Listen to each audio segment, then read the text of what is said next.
Talk about a close encounter. NASA's Dawn spacecraft is now flying alongside a massive asteroid named Vesta and has sent back data that led to this simulation of what it looks like on this giant rock that started out as a small planet. Vesta is roughly the size of Arizona. It's located in the asteroid belt between Mars and Jupiter. May 10th, 2012. NASA releases data from the Dawn spacecraft on the asteroid belt between Mars and Jupiter. The interesting discoveries found prompt researchers to dive deeper into an old theory of the universe. In the 1860s, there was a belief in something called Bode's Law. Actually, it was the Titus-Bode Law. But basically what it said is every planet is about twice as far from the sun as the previous planet. And it actually works really, really well for like 8 out of the 9 or 7 out of the 9 planets that we have. But at the time, there were only 6 known planets that were visible to the naked eye, or even some of the primitive telescopes they had at the time. And they noticed that there was this gap between Mars and Jupiter right where a planet should be. Now, in that gap is the asteroid belt. It implies that the asteroid belt is actually the wreckage of a planet that used to exist there. If the asteroid belt is really the remnant of an ancient planet between Jupiter and Mars, is it possible a species inhabited this missing planet thousands or even millions of years ago? If that's true, could it be they escaped before its destruction, only to land and inhabit our Earth? There is an alien presence. It's been here for a very long time. It has reached Earth because of war. John Brandenburg's work opens the question, what happened 300,000 or a million years ago on Mars that he claims the evidence is hard that there were 2 hydrogen bomb explosions? Here is Mars xenon versus Earth xenon. Earth is in blue. You can see they overlay very well for the isotopes 132, 134, etc. But at 129, Mars has 2.5 times more xenon 129 than the Earth does. And by the way, it has this, you could put any other planet up there and it would look the same. Mars is different from every other planet. It has this big load of xenon 129. And sadly, this is weapons signature. One man who retired from the Defense Intelligence Agency in 1999 sought me out. And we met with a man from the World Bank in Baltimore at the harbor. And for 7 hours, this man was provoked by a section of my book having to do with cloning technology. But he explained that his job for 23 years in the Defense Intelligence Agency was to analyze and monitor the geopolitical, territorial conflict of 3 different extraterrestrial groups inhabiting this world. And he said they are inside of mountains. They have huge caverns at the basins of the bottoms underneath oceans and seas, between land bases, water bases, and in mountains. They have a control on this planet, and it may be linked directly to Mars, to Sirius, and to Zeta Reticuli 1 and 2. Could some of these beings from another planet not only be considered alien, but also human? If they were human, did they help seed the planet? One of the more interesting theories when it comes to ancient astronauts is sort of the idea of like a progenitor civilization. That's to say, something along the lines of a very ancient, highly advanced culture that sort of seeded the universe, for want of a better term. And if you look at a lot of the entities that are reported in UFO encounters, going back to, say, the 40s and 50s, we have the very human-looking space brothers with the long hair, which a lot of people dismiss, but I don't write off a lot of those stories, personally. Even the Greys. Now, they don't exactly look like us, but they, you know, there's a head, 2 eyes, vague nose, vague mouth, and 2 arms and 2 legs. So they are, in that sense, quite close to us. But what I find interesting is that when you're dealing with abductions, they very often take genetic material from the abductees. We're talking about like eggs, sperm, DNA, skin samples. If we were dealing with races of entities that were totally separate, I find it very difficult to think that our DNA and the raw materials they need from us would be totally compatible with them. That to me is too much of a coincidence. So I think that's why we can make a case of an ancient race seed in the universe, which, depending on the atmosphere and the gravity and the food and everything else of the relevant planet over millions of years, the Greys may have developed in a different physical fashion to what we have. You know, we're totally different, really, in many respects, to like Cro-Magnon man or Neanderthal man, but they were still humans. But, you know, they were different builds, their brain size was different. So I think we could be dealing with something like that, that's a civilization. Maybe it doesn't even exist anymore, but it was the original seeding of the universe or the galaxy. Someday, extraterrestrials arrived. They realized which form of animal is the most advanced. It was our ape family. They simply took one or two examples out of the ape family. They changed their genetical code. Every genetics know how to do this. You change the DNA base, you change it, and you put this back into the womb of a female. The female will give birth to a child. The child has, of course, the evolution, has the skeleton, the teeth and everything. But because of this artificial mutation, the child has something in plus, which the rest of the family tree has not. Culture, language, the possibility to speak, to change out information and all this. So we are product of evolution, but not only. We are also part of an artificial mutation. So, and this is handed down in the Bible and in other stories. A lot of the intergalactic species are kind of broken down into three major strata. You have sort of your young, infantile baby races, and we're juvenile, right on the edge of trying to be adults. You have sort of mature species, spacefaring species, which, you know, can kind of occupy a pretty gap of age, pretty solid gap of age of hundreds, thousands, tens of thousands of years of being spacefaring. And then you have a few of the ancient races, which have been spacefaring for millions of years.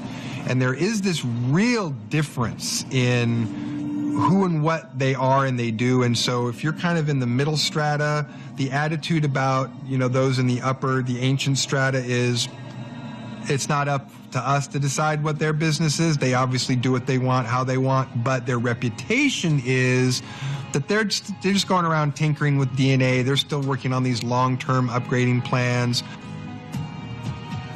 If there really was a progenitor race that helped seed the planet, is it possible that their existence is also shown in other stories that aren't religious? And if so, why?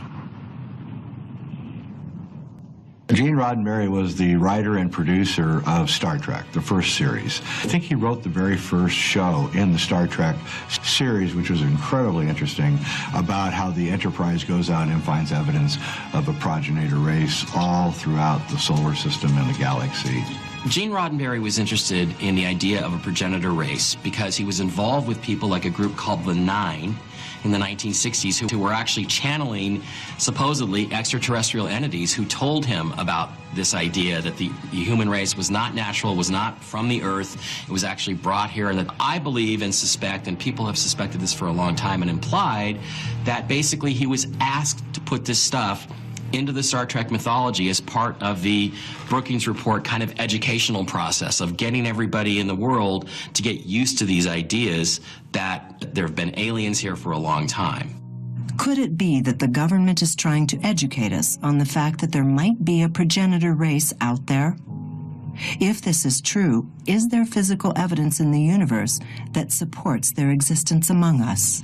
The planet Saturn may actually at one point have been like the Earth, where it was a planet that had a crust, that had a thin atmosphere, and then in the course of it moving further and further away from the sun over eons of time, it starts to develop a much larger atmosphere. The atmosphere grows much more significantly, and in the process of that much greater atmosphere, it also develops a much higher amount of energetic charge. There's a great deal of weather activity in that atmosphere, and it builds up enormous electrical charge, which causes it to become extremely powerful. So when I see the planet Saturn, what I am seeing is a planet that long, long ago was once like the Earth, that has since grown an enormous amount of energetic charge on it, and has now become an extremely powerful energy source of some kind, which under certain circumstances could be harnessed. Researchers point out that a very odd moon orbits Saturn. Some believe this moon could be an artificial planet. Iapetus is very different because unlike most of the moons of Saturn, which are in a kind of ecliptic plane, it's off at about a 60-degree angle. When pictures of the horizon came back that were showing the surface of Iapetus, not only was there this bizarre rim around the middle of the object, there was this edge, edge, edge, straight line, straight line, straight line. It was not a rounded spherical horizon. And actually, if you do the calculations and you see how long these straight lines are and put them together, it comes out in the shape of something called a dodecahedron. Iapetus appears to be an artificial satellite. It could very well have been the base from which the progenitors, call them the preservers, call them whatever you want to call them, operated. They actually operated on this moon of Saturn and did different things to different planets in the solar system. It seems that since 2014, in my work at earthfiles.com and investigating various kinds of phenomena for radio and television and the web, that I have been getting a lot of whistleblowers that have been saying basically, look, you need to look at what's going on with Saturn research. And one of those emails came after the very first close-up photo that NASA released of this strange moon around Saturn called Iapetus. And here is this wall going around Iapetus. And then you read what they release as the height of the wall is 6 miles. That's from the surface going up vertically, 6 miles, and it goes all of the way around Iapetus. Everybody was saying, how is this possible? What could be the reason? And therefore, a lot of people have been speculating, could this be one of the first in-your-face, we'll call it ancient archaeology by extraterrestrials in the solar system? If Iapetus and our own moon are considered artificial satellites built by a progenitor race, are they still monitoring us from afar?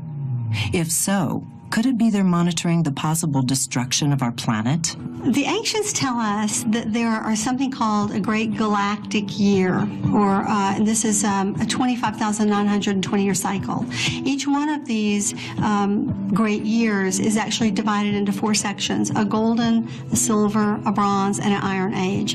And we're not talking about metals here, we're talking about consciousness. In the golden age, it's actually said that vibrationally we are 3/4 spirit and 1/4 matter.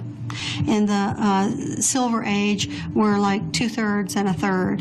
In the Bronze Age, we're half and half. And in the Kali Yuga, the Iron Age, which is what we've been in now, we're 3/4 matter and 1/4 spirit. So people are walking around asking whether God even exists. So at the end of each of these ages, there are cycles within cycles within cycles. So halfway through that 25,920-year age, what happens is our solar system drops beneath the plane, the equatorial plane of the galaxy. And that's what happened when Atlantis fell.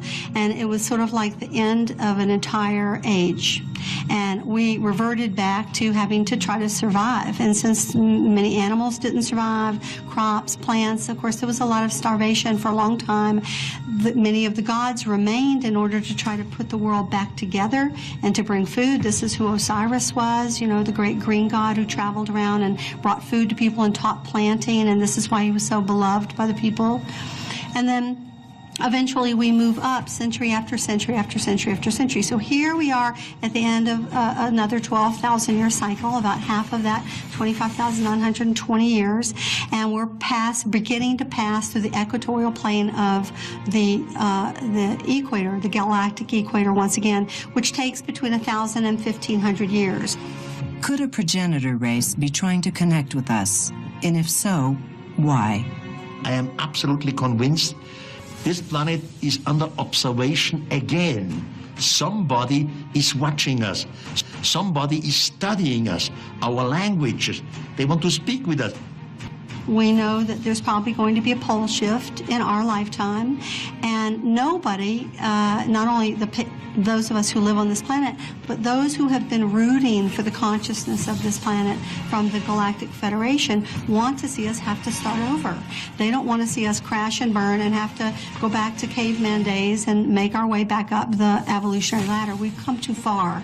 And so this is one of the reasons that the Galactic Federation is so involved in trying to help to buffer the very powerful waves that are coming out of the sun so that we can make a slow incremental adjustment up into changing our consciousness from a duality-ridden, conflict-oriented consciousness to one where we're able to live in some kind of peace. Some believe that an otherworldly source has already been in contact with certain human beings to change the consciousness of this planet. I had no idea what I was seeing. It resembled nothing that I had ever heard described. It resembled plasmic energy. It had colors. It moved fast. It collected and then dispersed. In February of 1974, Philip K. Dick, a famous science fiction writer, had a contact experience that not only changed his life, but also the message of his work. One day, he had a revelation. He was just sitting there in his apartment in Orange County, and all of a sudden he began realizing that, you know, there was an alien presence that was talking to him and giving him valid information which he could confirm or deny. He called this thing VALIS, or for Vast Active Living Intelligence System. He believed that VALIS was controlling the human race and doing things to us, sometimes in a trickster manner, sometimes in an enlightened manner. And he believed that he was the vehicle of VALIS. The next 4 books which were concerned with VALIS were some of the most amazing books ever written. He believed that he was connected to some intelligence that was off-planet that was feeding him information.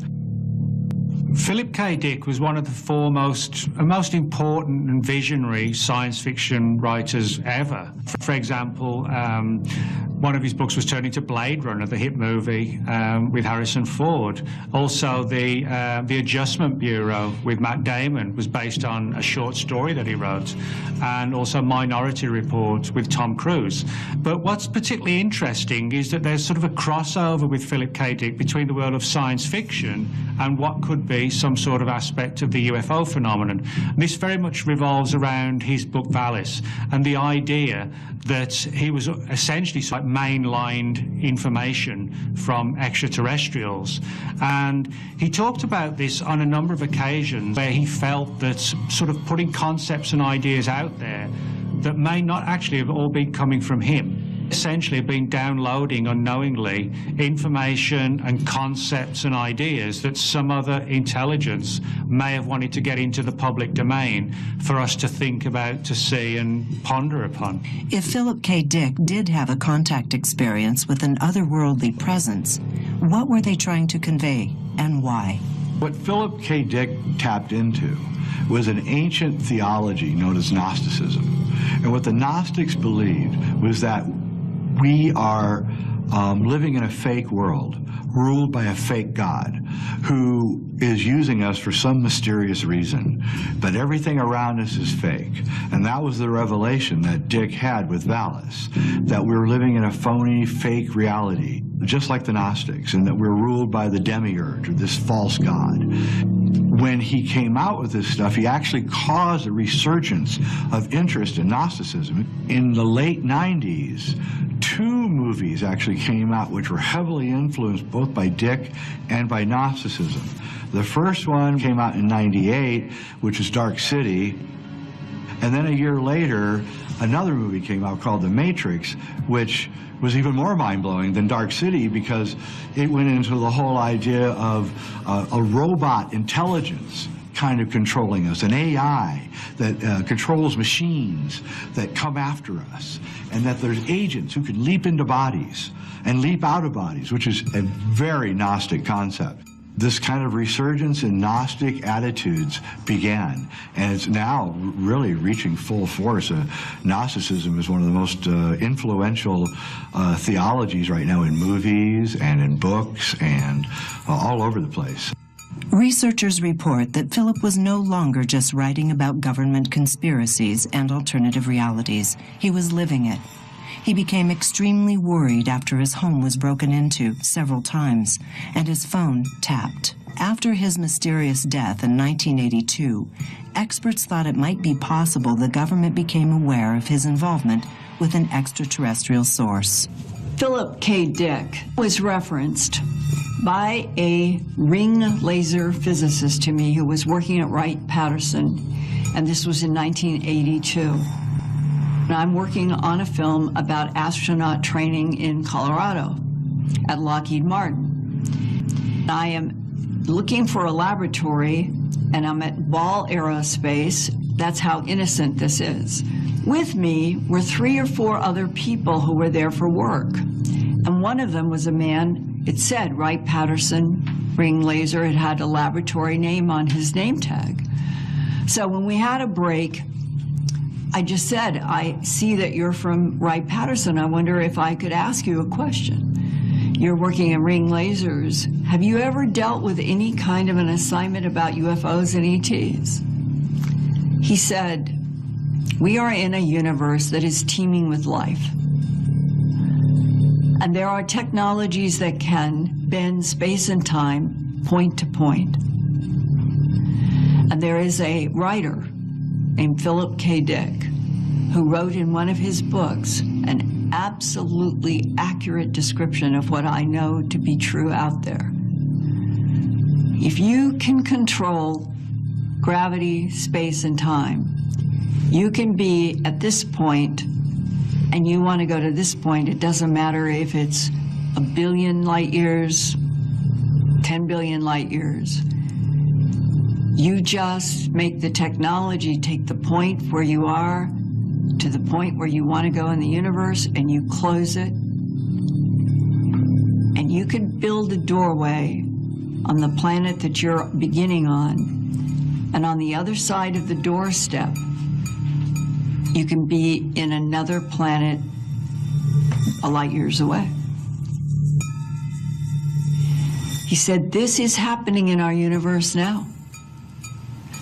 There are beings that can step without using time from one end of the universe to the other. Is it possible the government was tracking Philip K. Dick after his contact experience? And could this be a link to his death? One expert in the Marine Corps Special Section suggests that after the government became aware of Philip K. Dick's experience, they suspected he had been in contact with an alien satellite, referred to by the Special Section as the Black Knight.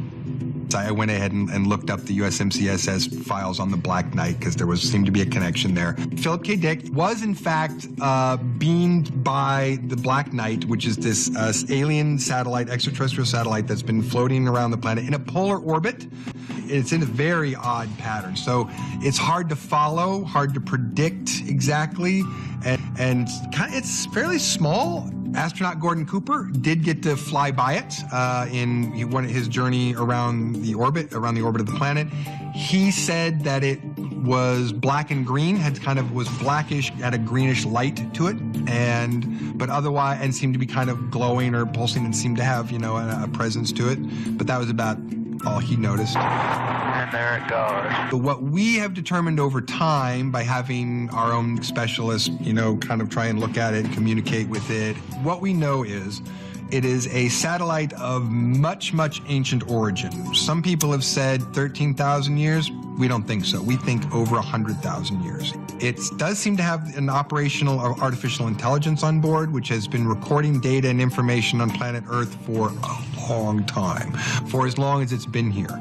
It does not seem to be sending a signal out into space anymore, nor does there seem to be any signal coming from space to it anymore. So we believe that whatever communication that it was having with its home source has stopped.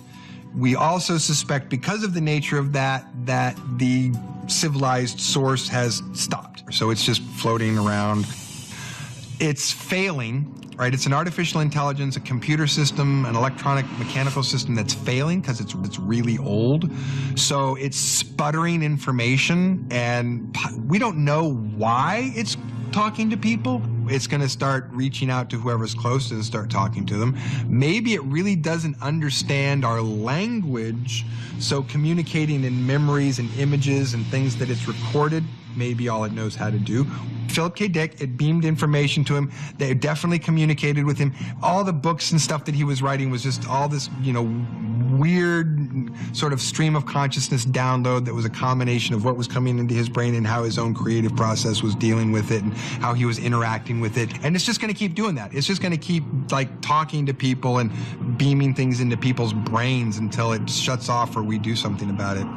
There are people who are meant to get messages out, and certainly writers, producers of Hollywood films and TV shows. These are the kind of people that can get information out through the mass media and through supposedly fictional stories. So they would naturally be the people who would be approached by higher powers who are trying to get their message out to others. And then you have scientists and physicists and engineers who have been contacted over the years, people whose opinions are sought on these large issues of, are we alone, and are there aliens, and is there life out there in the universe?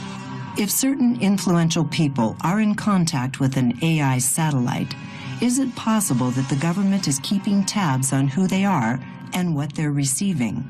People like Carl Sagan was probably the most powerful spokesman for the so-called scientific materialist angle on things, but for many, many years before he became the patron saint of debunkery, he was actually very interested in aliens and alien life and was very public about it. But his mentor at Harvard was a guy named Dr. Donald Menzel, who was also an astrophysicist like Carl Sagan. And he was supposedly part of an organization called MJ-12, Majestic 12, which was supposedly existed from the 1940s on, from the Roswell crash forward, and his job was to be the public face to debunk flying saucer sightings, aliens, and UFOs. And it's interesting, he passed away in 1972, and 1972 is the year that Carl Sagan went from being interested in aliens and UFOs to being the public skeptic, the public debunker of all things having to do with alien life. Are there many different kinds of beings trying to contact us? Experts point to a secret society in post-World War I Germany who channeled alien beings from a distant star system. It's suggested that this experience brought forth knowledge that affects the world we live in today. Philip K. Dick thought that he was being influenced by an outside alien intelligence. So that sort of created this idea that it's possible for that to happen. So then we start looking back in history, has this happened before? And we realize actually it's happened quite a bit. But the most interesting kind of alien channeling, I think, is the story of Maria Orsic. Experts suggest that Maria Orsic was not only a professional channeler for a secret society, but also part of a mysterious Germanic culture of mysticism. There's actually this history of an area of Germany called Prussia, which was actually a nation of its own back in the 1800s, where there are a group of, industrialists with a lot of money who are fascinated in all these ancient mysteries, who looked at the ancient texts through physicists' eyes and had ideas about how to create airships and spacecraft and how to define gravity. Researchers have tied Maria Orsic to a secret society called the Vril. This society performed exercises to awaken what the ancients referred to as chi. The legend of Maria suggests that one night she was channeling for a group of social elite when an otherworldly being came through and claimed he was from the star system Aldebaran. He had a message. Maria, still in a trance, began writing in a mysterious language and drawing sketches for a spacecraft. Experts were brought in to decipher the language and the sketches. These experts suggested that the language was in Sumerian, and the drawings resembled a device a man named Victor Schauberger created.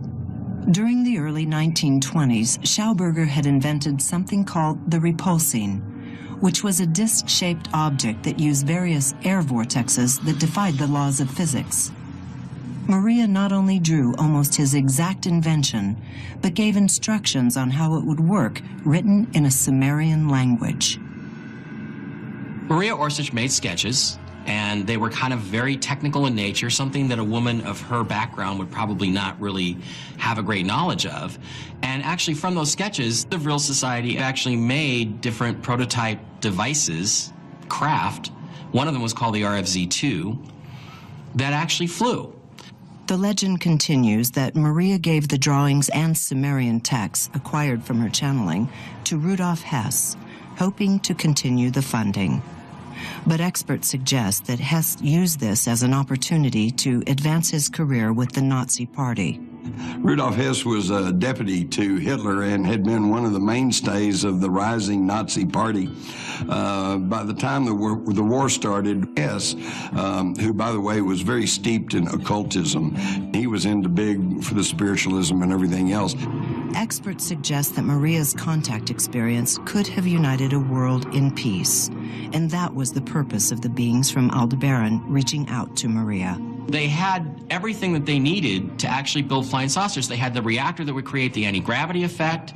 They had the repulsing, which was also German, that enabled them to actually control where this thing goes and how it maneuvers. And they had this back in the 1930s and 40s. It's amazing how all these different areas of research are all German. They put them all together, and what you get when you put them all together is a flying saucer. Could Maria Orsich's encounter with beings from Aldebaran have given the Nazis the most superior technology? If there's one thing we can say for sure about the Nazis during the Second World War, it's that their technology was highly advanced, in many respects far more advanced than the Allies. Their scientists, for example, in the fields of rocketry, like biological warfare, chemical warfare, they were years ahead of everybody else. Could influential people on the planet be receiving contact from otherworldly sources to continue their agenda here on Earth? If so, could Philip K. Dick have given us art that portrays our true reality? Did Maria Orsich give the world technology to travel to space? Researchers have long suggested that there is no doubt that the technology developed by the Germans during World War II has affected the world we live in today. Is it possible these technological advancements were given to us by a progenitor race? Up next, Maria's contact experience is fully realized when the Nazis take over the project for world domination, inside the makings of the greatest technological developments of the 21st century.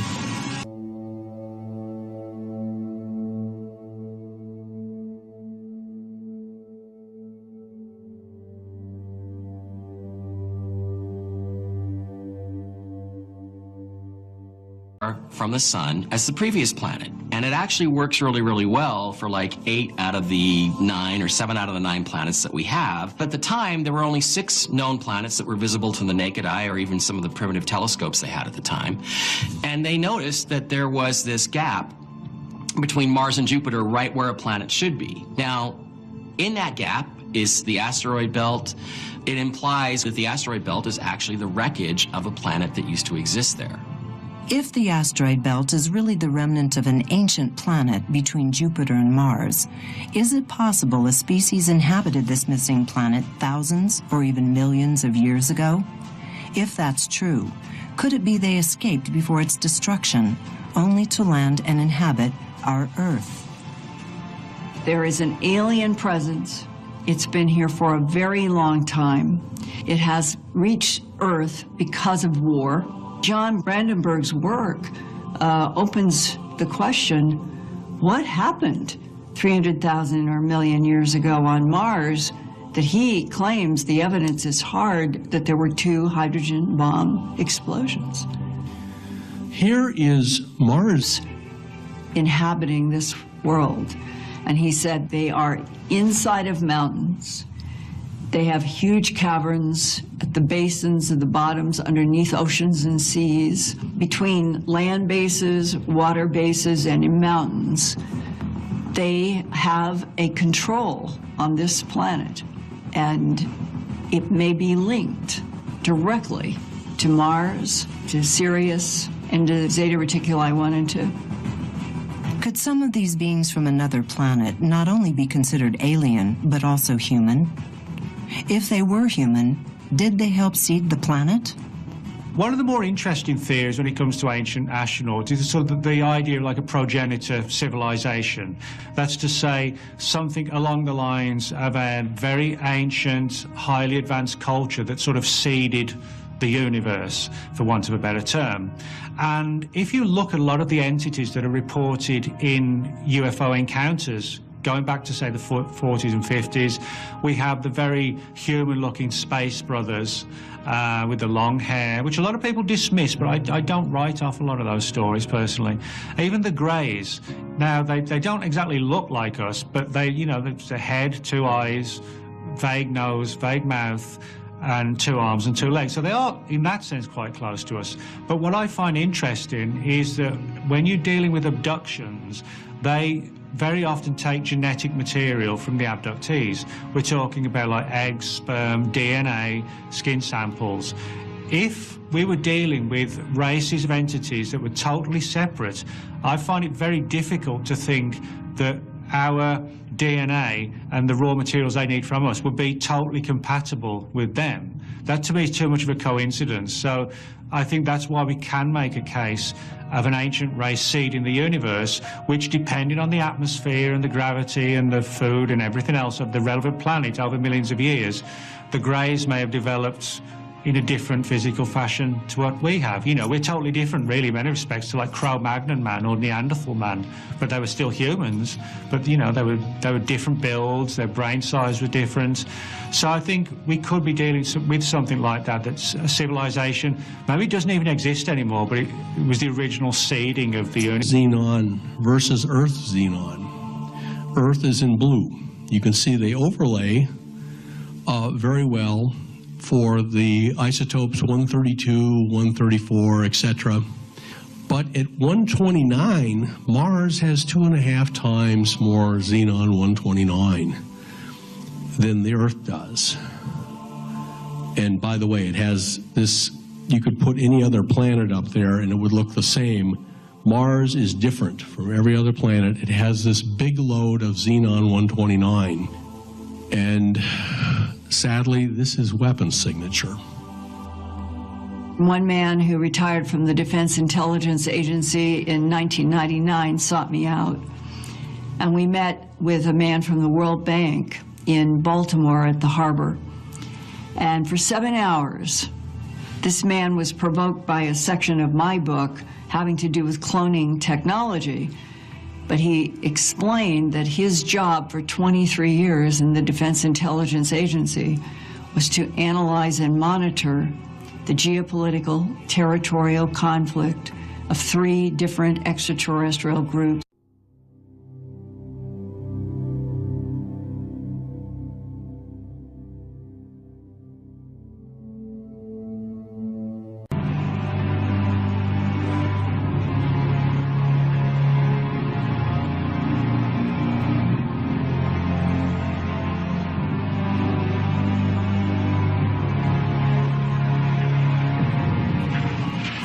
Talk about a close encounter. NASA's Dawn spacecraft is now flying alongside a massive asteroid named Vesta and has sent back data that led to this simulation of what it looks like on this giant rock that started out as a small planet.